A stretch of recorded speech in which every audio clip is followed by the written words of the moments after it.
This is Haley Fannin. I'm the Reference and Instruction Librarian at Frank and Malera Library. In this video, we're going to talk about plagiarism. We're going to define what it is. I'll give you some examples, some consequences, how to avoid plagiarism, and where to go to get help with citations. So let's start with defining plagiarism. What is it? Well, according to the Oxford Dictionary, plagiarism is the practice of taking someone else's work or ideas and passing them off as one's own. UPIKE considers plagiarism to be an act of academic dishonesty, which falls under the academic integrity policy. The University of Pikeville is an academic community, and like all other communities, it can only function properly if its members adhere to clearly established goals and values. Essential to these goals and values is the commitment to the principles of truth and academic integrity.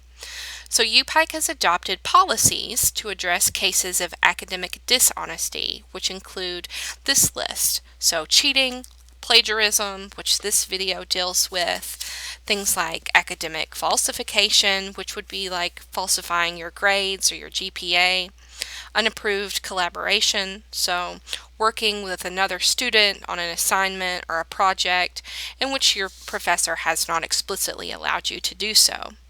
You can learn more about the academic integrity policy in your student handbook. Next, let's take a look at some examples of plagiarism. So straight up copying and pasting without providing a citation of where you've gotten that information from. Quoting, paraphrasing, summarizing, even using graphics without providing a citation of where you've gotten it. Paraphrasing or using quotes in such a way that the original meaning is altered, so taking something out of context, that would be considered plagiarism. Changing only a few words when paraphrasing or summarizing, we'd want to make sure that we put that into our own words. I've seen where students will break out a thesaurus and change one or two words and think that it's not plagiarism, but it still is. Submitting work that you've completed for one class for a different class, so that would technically be considered self-plagiarism. Yeah, you can plagiarize yourself. You'd always want to make sure with your professor that you can turn in work from a previous class. They probably will want to have you add some additional stuff, but definitely talk with your professor in an instance of doing similar work like that.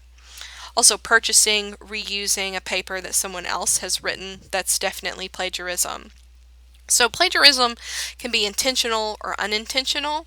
So maybe unintentionally I've forgotten to add a citation, or maybe I didn't know how to cite properly, but it's still considered plagiarism, whether I've done it on purpose or not. So what are the consequences of plagiarism? So again, taking this from the UPIKE student handbook, some of the consequences are a written or verbal warning and being asked to redo the assignment. You may have to do additional academic integrity training. You may receive a reduced grade for the assignment, or an F or a 0 on the assignment. You may receive a failing grade in the course with the inability to withdraw. You may be dismissed from the university. This would be for repeat instances. So how do we avoid plagiarizing? Here are some tips that we can use to help us. Make sure to keep a list of all the sources that you've looked at, that you've consulted when you're working on a project. You can keep them on note cards, writing them out. You could keep a list in a Word document or an Excel spreadsheet. There are some free citation managers in our citation styles research guides that you can take a look at. But making sure we keep a list is very helpful. Whenever you directly copy words from another source, make sure to put those in quotation marks and provide the citation of where it comes from. Whenever you paraphrase or write something in your own words, or when you summarize someone else's arguments or their research results, make sure you provide the citation of where it comes from. If you use an image or a chart, or if you use statistics, make sure you provide the citation of where that comes from, like keep it in those notes. If you cut and paste from the internet, make sure you provide a citation.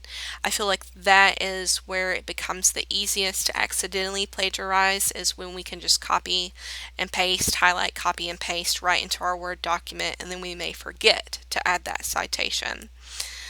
If you are not sure, provide a citation anyway. It is better to provide an unneeded citation than to not provide a needed citation. So we've talked about when we do need to cite, but now let's talk about when we don't need to cite. So common knowledge is information that most people know without having to look it up. This is information that does not need to be cited. An example of this would be that George Washington was the first president of the United States. Most people know that without having to Google it or look it up somewhere. Therefore, we don't need to provide a citation for that information. So, a quick note on common knowledge. It is contextual. So what may be considered common knowledge in one culture or academic discipline may not be considered common knowledge in another. We'd want to keep our audience in mind when we're thinking about common knowledge and what needs to be cited and what doesn't. When in doubt, ask your professor or provide a citation anyway. There are 3 ways that we can use someone else's words or ideas, and that's quoting, paraphrasing, or summarizing them. And I have examples of each of those here. These are all Hunger Games themed, and I'm also using MLA style in these citations. So when we quote, we use a source's exact words, and we set those apart with those quotation marks. So here I have, "Happy Hunger Games, and may the odds be ever in your favor." And then I have the author's last name, Collins, and the page number where I got this quote from. I haven't added any words or subtracted any words or changed any words. This is exactly how it looks in the book.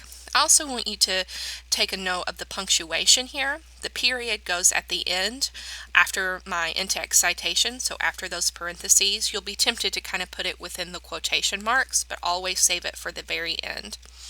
Next we have paraphrasing, and this is when we restate in our own words the author's words or ideas. So here I've paraphrased a chapter of the Hunger Games. Although Prim was selected at the reaping, Katniss volunteered as tribute to save her beloved younger sister.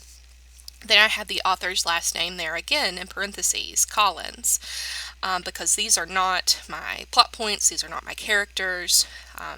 Those belong to Suzanne Collins, so I want to make sure I still have that parenthetical citation there. Note that what I didn't do was just change a few words using a thesaurus.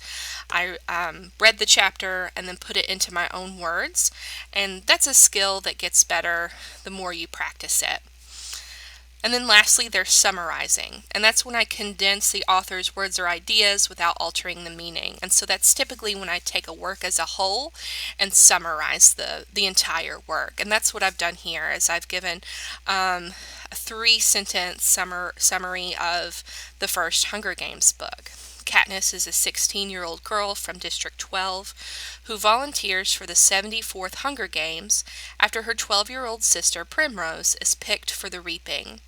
She survives the games along with Peeta when they both defy the Capitol by threatening to commit suicide.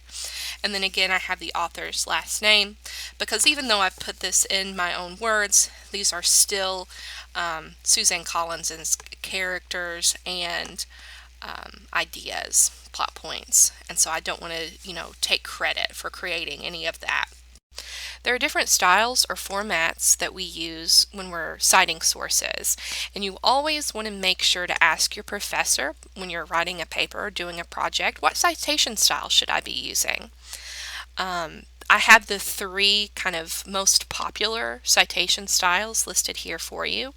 MLA, that's what I used in the previous slide when I was dealing with the Hunger Games quotes and paraphrases. It's commonly used in the humanities, so English and art. It uses in-text citations and a works cited page at the end. Another popular citation style is APA, commonly used in the social sciences like education and psychology. It also uses in-text citations but has a references page at the end. And another popular citation style is Chicago or terabium. Those are kind of used interchangeably. It's commonly used in history and business. It uses footnotes instead of in-text citations and has a bibliography page at the end. Other citation styles you may encounter while at UPIKE is ASA, or American Sociological Association, ACS, or the American Chemical Society citation style, and AP, or the Associated Press style. And the folks at the library are able to help you with any and all of these. No matter what citation style you're using, for every source, you'll need both an in-text or parenthetical citation and a works cited or reference list entry that goes at the end of your paper. So the in-text or parenthetical citation goes within the body of your paper. And here is an example. Again, I'm using MLA format. Holder and Coleman claim that surface reading looks at what is evident, perceptible, and apprehensible in texts. And then because this is a direct quote, I have those quotation marks, and I have the page number that I've gotten this from. So I can see the author's names there in the body of my paper, Holder and Coleman. So then I would want to have a corresponding works cited or reference list entry for this citation that goes at the end of my paper that has more details. An example here is Holder and Coleman. Again, I have their names, and I've given their first names here too. Then I have the title of the article that it comes from, the contribution of surface reading to student learning. Then I have the journal that that article appeared in, Journal of Education Studies.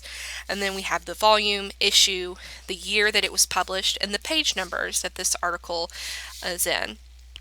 And so we have to have both for every source. We can't have just a works cited list entry and not an in-text citation. And we can't have just an in-text citation and not a reference list entry at the end of your paper. They're two sides of the same coin. Again, the library can help you with your citations.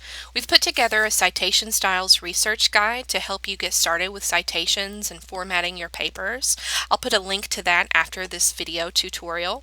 You can also come in and visit the library in person, and anybody here can help you out. I've also put the ways that you can get in contact with us here. Again, my name is Haley Fannin. I'm the Reference and Instruction Librarian here at UPIKE. I've put my information there if you need to contact me directly. Thanks for watching this plagiarism tutorial video.